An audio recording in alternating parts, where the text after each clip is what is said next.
그 후보자의 전문 지식이나 실력을 의심할 사람은 아마 이 자리에 없을 겁니다. 저 개인적으로 알지만 저 성품도 정말 훌륭하신 분이라고 생각을 합니다.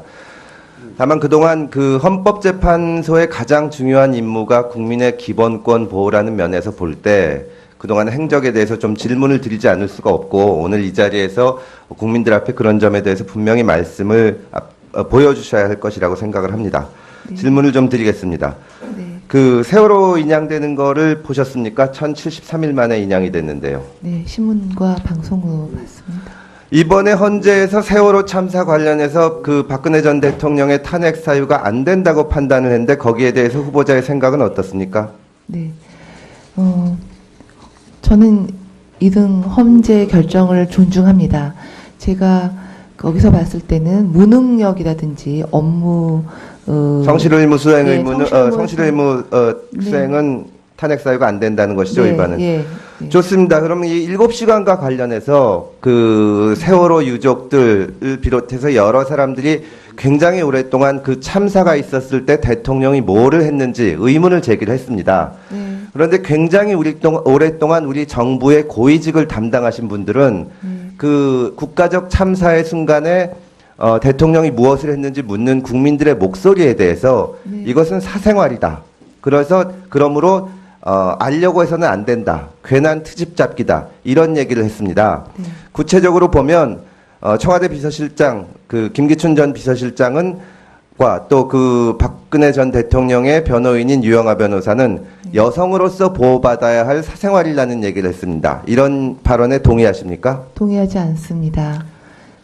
대통령이 남성이건 여성이건 대통령의 자리에 있다면 생명권을 포함한 국민의 기본권 보호 수호 의무는 있다고 생각하고, 그리고 그것이 대통령의 업무 시간 중에이라고 한다면 국민들이 그 동안에 대통령이 무엇을 했는가라고 묻는 물음에 답을 해야 된다고 생각을 하고 있습니다. 예, 김기춘 전 비서실장이나 또 유영하 변호사의 여성의 사생활 발언은 여성은 심지어 대통령이라는 최고의 공직에 오른 사람이라고 하더라도 약하고 특별하게 보호받아야 하거나 배려받아야 한다는 의미로 해석될 수 있다는 점에서 매우 성차별적이고 성별 고정관념을 강화하는 발언이라고 생각하는데 후보자의 생각은 어떻습니까? 저도 동의합니다. 네, 좋습니다. 헌법재판관 지명제도에 대해서 좀 질문을 드리겠습니다. 지금 대법원장이 헌법재판관 3명을 지명하게 돼 있고 이번에 후보자도 그렇게 지명이 되셨는데 그런 제도에 대해서 어떻게 생각하시나요? 그 제도에 대해서는 아까 모두 진술에서도 말씀드린 바와 같이 다수와 소수의 균형적인 제도 고안에서 나온 것이라고 생각합니다. 헌법재판소 재판관을 지명할 수 있는 대통령과 국회는 어떻게 보면 우리 사회에서 다수의 지지를 받아서 그 자리에 있는 다수의 목소리고. 알겠습니다. 무슨 말씀인지 잘 알겠습니다. 네네. 말을 끊어서 죄송합니다.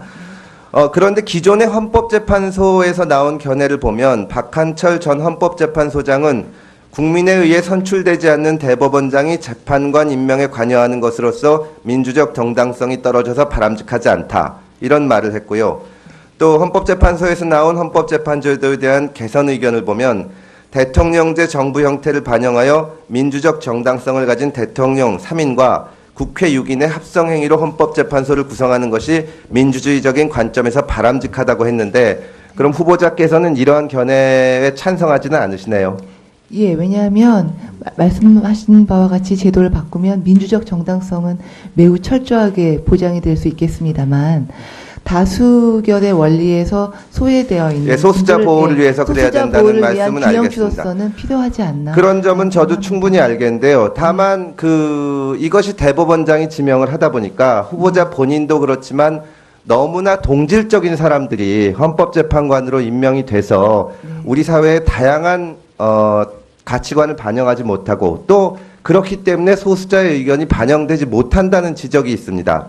예를 들어서 우리 헌법재판소는 법조인 출신으로만 헌법재판관을 구성하게 돼 있는데 지금 상당히 많은 수의 사람들이 개헌을 하게 되면 비법조인도 적어도 9분 중에 3분 정도는 헌법재판관이 돼야 된다는 주장을 하고 계십니다. 이러한 견해에 대해서는 어떻게 생각하시나요? 네, 헌법재판소 재판관의 다양화에 대해서는 전 동의하고 있습니다. 현행 헌법과 법률 때문에 이렇게 세팅이 되어 있습니다만, 만약에 국민들께서 헌법을 개정하시거나 혹은 의원님들께서 법률을 개정하심에 있어서 반영하실 수 있다면 헌법재판소의 재판관은 다양화되면 다양화될수록 좋다고 생각하는 입장입니다. 예, 명확하게 하기 위해서 하나 더 여쭤보면은 그러면 헌법재판관으로 비법조인이 임명되는 것도 바람직하다고 거기에 동의하시는 거네요. 그 다양성 속에는 뭐 법조인이 아닌 뭐 교수라든지 혹은 어느 정도 경력이 쌓인 행정관료 같은 그런 후보군도 충분히 검토 대상이 될 수 있다고 생각합니다. 네, 좋습니다. 그 인권위에서 계셨을 때 하셨던 결정에 대해서 몇 가지 질문을 드리겠습니다. 네. 2015년 1월 26일에 인권위에서 대북 전단 활동 제지에 대한 국가인권위원회 입장을 내고 정부가 북한의 위법 부당한 위협을 명분으로 민간단체 혹은 민간인의 정당한 대북 전단 활동을 단속하거나 저지하기 위한 조치를 취해서는 안 된다. 이런 의견 표명을 한 적이 있는데 당시 위원으로 참석을 하셨죠? 네, 참석. 그 다수 의견과 같은 입장이셨죠? 저는 그 당시 다수 의견이요. 네. 예, 그때 당시에 그 세월호 진상규명을 촉구하는 전단지 살포 제재 행위를 국가가 막는 데 대해서 또 진정이 접수가 됐었습니다. 이 세월호 진상규명을 촉구하는 전단지 살포 제재 행위에 대해서는 아무런 의견을 내지 않고 다만 대북 전단 활동 제지에 대해서만 입장을 낸 이유가 무엇입니까? 제가 세월호 관련된 그 사건에 출석을 했었는지 여부가 잘 기억이 안 납니다만 제가 대북 전단에 있어서 다수 의견에 찬동한 거는 아니요, 기억을 시간이 하고 없어서 있습니다. 제가 하나만 묻겠습니다. 이때 당시에 똑같은 그 결정문에 반대 의견을 보면 유사한